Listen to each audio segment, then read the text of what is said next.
Hello everyone.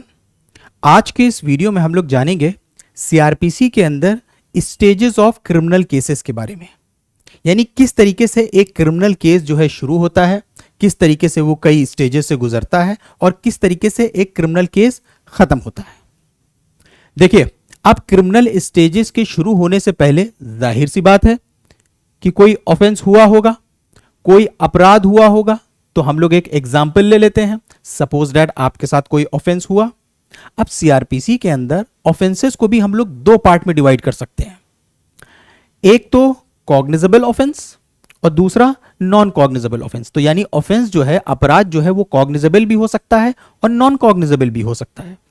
इनके बीच में जो डिफरेंस है वो ये है कि कॉग्निजेबल ऑफेंस के अंदर पुलिस के पास पावर होता है कि वो उस ऑफेंस को रजिस्टर करके उसके अंदर इन्वेस्टिगेशन शुरू कर सकते हैं बिना कोर्ट की परमिशन के, बिना मैजिस्ट्रेट के ऑर्डर के, और जरूरत पड़ने पे उसके अंदर वो अरेस्ट भी कर सकते हैं। कॉग्निजेबल ऑफेंस मतलब सीरियस नेचर का ऑफेंस। नॉन कॉग्निजेबल ऑफेंस में पुलिस के पास ये पावर नहीं है कि वो इसके अंदर इन्वेस्टिगेशन अपने आप से शुरू कर दे, जरूरत पड़ने पे अरेस्ट कर लें। तो इससे हमें पता चला कि सीआरपीसी ने ऑफेंसेस को दो पार्ट में डिवाइड कर दिया है। वो ऑफेंस कॉग्निजेबल है या नॉन कॉग्निजेबल है। हमें पता कैसे चलेगा कि वो कॉग्निजेबल है, नॉन कॉग्निजेबल है? देखिए, आमतौर पे क्या बताया गया है कि सीआरपीसी के अंदर आप जब बेयर एक्ट खोलेंगे, उसके लास्ट में आपको जो फर्स्ट शेड्यूल मिलेगा उसके अंदर क्लासिफिकेशन ऑफ ऑफेंसेस है। ऑफेंसेस को क्लासिफाई किया गया जिसके अंदर बताया गया है कि कौन सा ऑफेंस कॉग्निजेबल है, कौन सा नॉन कॉग्निजेबल है, कौन सा बेलेबल है, कौन सा नॉन बेलेबल है। तो सबसे पहली स्टेज क्या आई ऑफेंस के अंदर कि ऑफेंस हुआ। फॉर एग्जांपल आपके साथ कोई ऑफेंस हुआ। अब दूसरी स्टेज क्या आएगी? आप ऑफेंस होने के बाद क्या करोगे? जो भी नियरेस्ट पुलिस स्टेशन होगा आप वहां जाओगे उस ऑफेंस की इंफॉर्मेशन देने के लिए। तो अब आप उसके बाद पुलिस को इंफॉर्मेशन देने के लिए गए, जो भी पुलिस स्टेशन होगा आपके घर के करीब फॉर एग्जांपल। अब जब आप पुलिस के पास गए तो अब पुलिस ने देखा कि ऑफेंस कॉग्निजेबल है। अगर वो कॉग्निजेबल ऑफेंस हुआ तो पुलिस उसको सेक्शन 154 ऑफ सीआरपीसी के अंदर रजिस्टर करेगी, जिसको हम लोग कॉमनली कहते हैं एफआईआर। अगर वो ऑफेंस नॉन कॉग्निजेबल हुआ तो सेक्शन 155 की कार्रवाई होगी। यानी पुलिस जो है इसको रजिस्टर करने के बाद आपको एनसीआर की कॉपी दे देगी और आपको मैजिस्ट्रेट के पास भेज देगी, क्योंकि इसमें पुलिस जो है बिना मैजिस्ट्रेट के ऑर्डर के इन्वेस्टिगेशन नहीं शुरू कर सकती है। तो ये हमारी दूसरी स्टेज हो गई। अब हम लोग बढ़ते हैं तीसरी स्टेज में। देखिए, तीसरी स्टेज में क्या हुआ कि if police refuses to register an FIR. अब आप पुलिस के पास जब इंफॉर्मेशन देने गए, पुलिस ने आपकी एफआईआर रजिस्टर करने से मना कर दिया, तब आप क्या कर सकते हो? तो आप इसी सेक्शन 154 सब सेक्शन 3 में सुपरिटेंडेंट ऑफ पुलिस के पास अप्रोच कर सकते हो। राइटिंग में बाय पोस्ट जो है अपनी इंफॉर्मेशन उनको भेज सकते हो कि पुलिस जो है आपकी एफआईआर रजिस्टर करने से मना कर रही है। अगर मान लीजिए कि जो आपने सुपरिटेंडेंट ऑफ पुलिस के पास अप्रोच किया वहां से भी कोई फायदा नहीं मिला, तो फिर आपके पास दूसरा रास्ता खुला होता है कि आप कोर्ट में जाके इस चीज की शिकायत कर दें, कंप्लेन कर दें, या सेक्शन 156 सब सेक्शन 3 के अंदर कोर्ट में एप्लीकेशन दें कि कोर्ट जो है पुलिस को डायरेक्शन दे, पुलिस को ऑर्डर दे कि पुलिस जो है एफआईआर रजिस्टर करे और इन्वेस्टिगेशन शुरू करे। आपके और हमारे जाने से पुलिस मना कर सकती है, लेकिन जब उनको कोर्ट के तरफ से इस बात का ऑर्डर आएगा तब तो फिर वो एफआईआर लिखने के लिए बाउंड हो जाएंगे।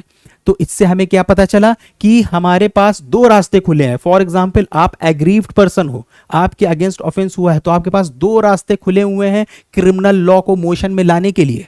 या तो आप पुलिस के पास जा सकते हो इंफॉर्मेशन देने के लिए ऑफेंस की, वो डिपेंड करता है ऑफेंस कॉग्निजेबल है कि या नॉन कॉग्निजेबल है। दूसरा रास्ता आपके पास खुला है, सेम ही केस के अंदर अगर पुलिस आपके केस को रजिस्टर नहीं करती है तो आप मैजिस्ट्रेट के पास यानी कोर्ट में जाके कंप्लेन कर सकते हो या एप्लीकेशन दे सकते हो सेक्शन 156 सब सेक्शन 3 में।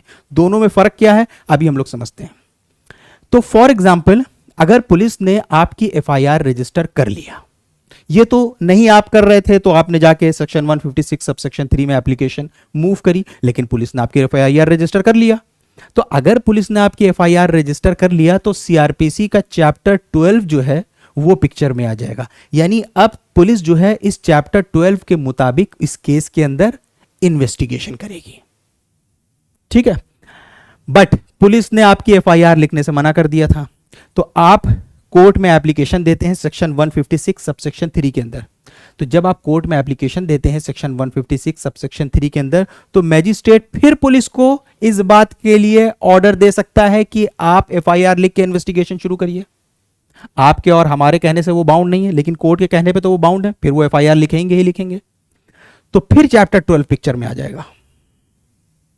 ठीक है, ये भी मुमकिन है, लेकिन यह भी मुमकिन है कि कोर्ट जो है आपकी इसी एप्लीकेशन को एज अ कंप्लेंट ट्रीट कर दे।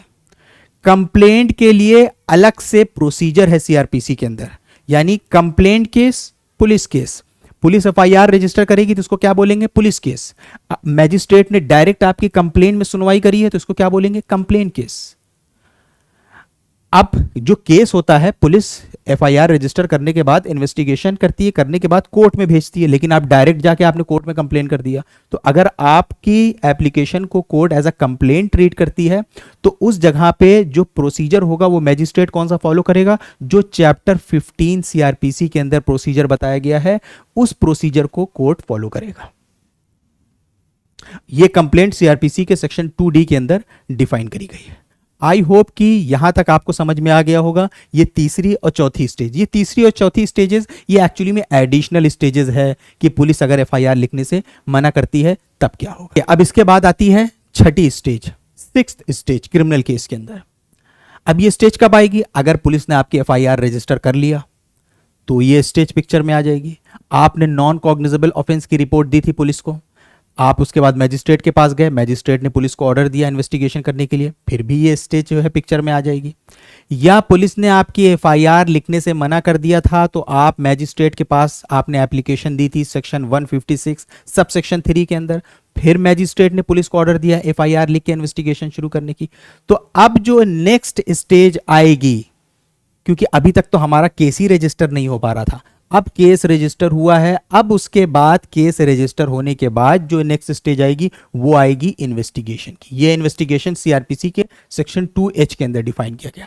इन्वेस्टिगेशन मतलब जो केस हुआ है, अब पुलिस उसके अंदर इन्वेस्टिगेशन करेगी, पता करेगी क्या हुआ क्या नहीं, जिसमें एविडेंस को कलेक्ट करेगी, स्पॉट पे विजिट करेगी, जो गवाह होंगे उनसे पूछताछ करेगी, फिर ये इन्वेस्टिगेशन चलेगी जो 6th स्टेज हो गई। अब जब ये इन्वेस्टिगेशन चल रही है तो जैसा हमने आप लोगों को शुरुआत में बताया था कि कॉग्निजेबल ऑफेंस के अंदर पुलिस के पास पावर होती है कि वो अरेस्ट भी कर सकती है बिना वारंट के।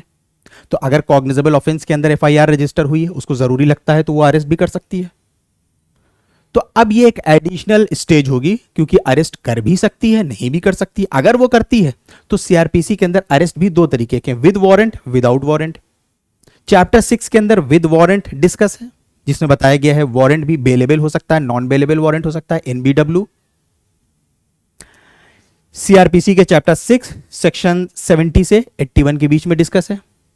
उसके साथ साथ विदाउट वारंट भी पुलिस अरेस्ट कर सकती है, जैसे कॉग्निजेबल ऑफेंस के अंदर सेक्शन 41 में बताया गया, सेक्शन 42 के अंदर बताया गया है।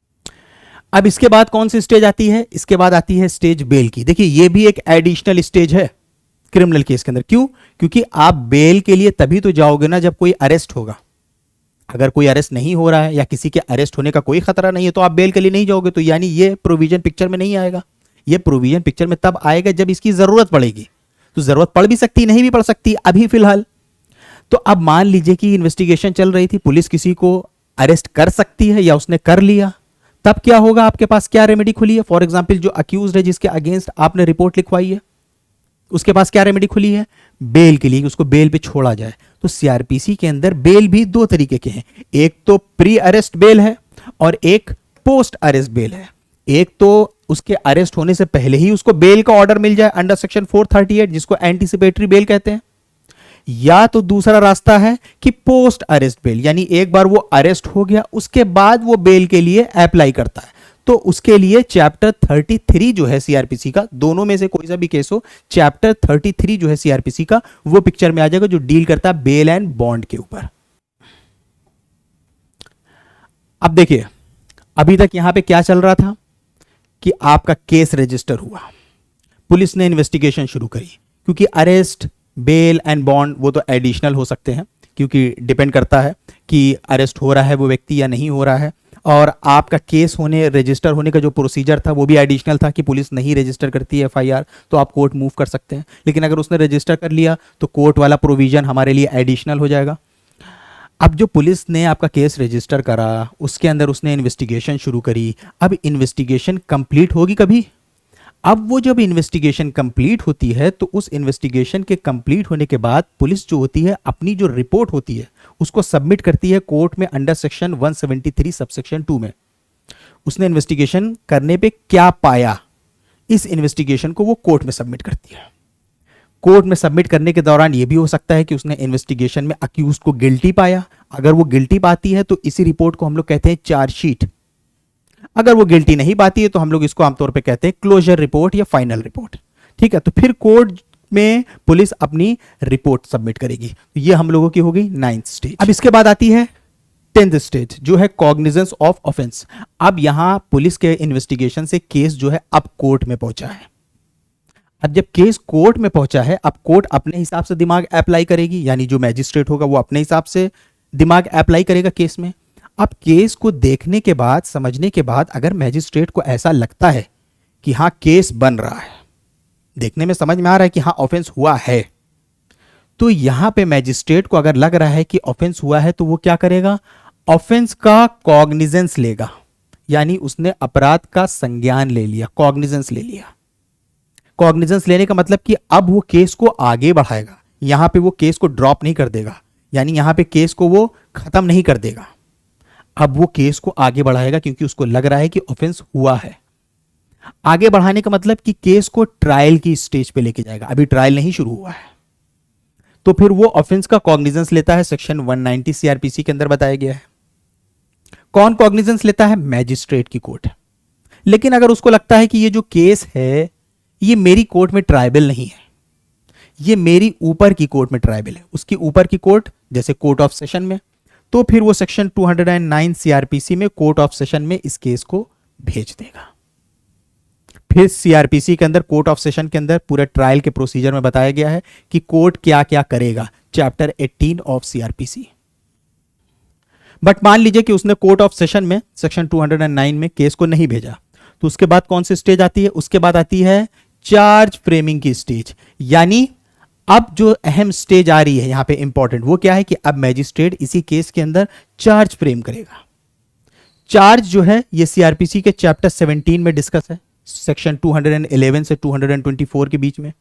चार्ज होता क्या है, ये एक तरीके का आरोप होता है, आरोप पत्र होता है जिसके अंदर एक्यूजेशन होता है कि जो अक्यूज्ड बना है इसके अंदर उसके बारे में लिखा होता है कि हम तुम्हें इस ऑफेंसेस के लिए इस काम को करने के लिए हम तुम्हें चार्ज कर रहे हैं, ताकि उसको पता तो चले कि हमारे ऊपर कौन कौन से ऑफेंसेस लग रहे हैं, कौन कौन से ऑफेंसेस के लिए हमें चार्ज किया गया है, तभी तो वो अपने आप को डिफेंड कर पाएगा।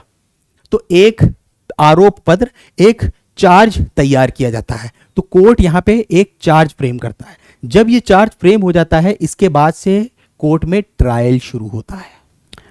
अब चार्ज फ्रेम होने के बाद ट्रायल शुरू होता है। ट्रायल क्या होता है, ट्रायल के अंदर अब जो प्रोसिक्यूशन होता है वो अपने एविडेंसेस देता है, जो डिफेंस होता है वो अपने एविडेंसेस देता है। प्रोसिक्यूशन जो होता है अपने गवाहों को पेश करता है, डिफेंस के पास अगर गवाह होते हैं तो वो अपने गवाहों को पेश करता है। फिर इसी स्टेज में उन गवाहों का examination in chief, cross examination, re examination होता है, जैसा इंडियन एविडेंस एक्ट के अंदर बताया गया है सेक्शन 137 138 में। फिर उनको देखने और सुनने के बाद उसके बाद फाइनल आर्ग्यूमेंट होता है और फिर इस ट्रायल के खत्म होने पे कोर्ट अपना फाइनल जजमेंट सुनाता है। तो अब ये जो ट्रायल है इस ट्रायल को भी सीआरपीसी के अंदर अलग अलग तरीके से बताया गया है कि अगर केस जो है कोर्ट ऑफ सेशन में चलेगा, इसके ट्रायल का प्रोसीजर चैप्टर 18 में बताया गया है। अगर वो वारंट केस है, वारंट ट्रायल है, तो इसका प्रोसीजर चैप्टर 19 में बताया गया है। अगर वो सम्मन्स केस है, सम्मन्स ट्रायल चलेगा, तो इसका प्रोसीजर चैप्टर 20 के अंदर बताया गया है। फिर ट्रायल जब खत्म होता है तो इसके बाद कोर्ट अपना फाइनल जजमेंट देता है। अब उसी के साथ साथ मान लीजिए कि एक केस क्रिमिनल कोर्ट में चल रहा है तो कुछ और प्रोविजंस है जो पिक्चर में आ सकते हैं, जैसे रेफरेंस और रिवीजन, जो चैप्टर 30 ऑफ सीआरपीसी के अंदर डिस्कस है। तो अब जैसा कि हम लोगों को पता है कि ट्रायल के खत्म होने पे कोर्ट अपना फाइनल जजमेंट देता है, तो अब यहां पे आती है स्टेज जजमेंट की। जजमेंट के बारे में फॉर्मेट, जजमेंट का जजमेंट कैसा होगा, ये चैप्टर 27 के अंदर बताया गया है। अब इसी जजमेंट में कोर्ट जो होगा वो अक्यूज्ड को या तो एक्विट कर देता है, छोड़ देता है, या तो कॉन्विक्ट कर देता है। अगर वो एक्विट करता है या कॉन्विक्ट करता है, उसके लिए फिर आप जा सकते हैं अपील के लिए। अपील जो है चैप्टर 30 ऑफ सीआरपीसी के अंदर डिस्कस है। आई होप कि आपके काफी डाउट्स क्लियर हुए होंगे इस वीडियो में। आज के वीडियो में बस इतना ही। Thank you everyone for watching. Have a good day.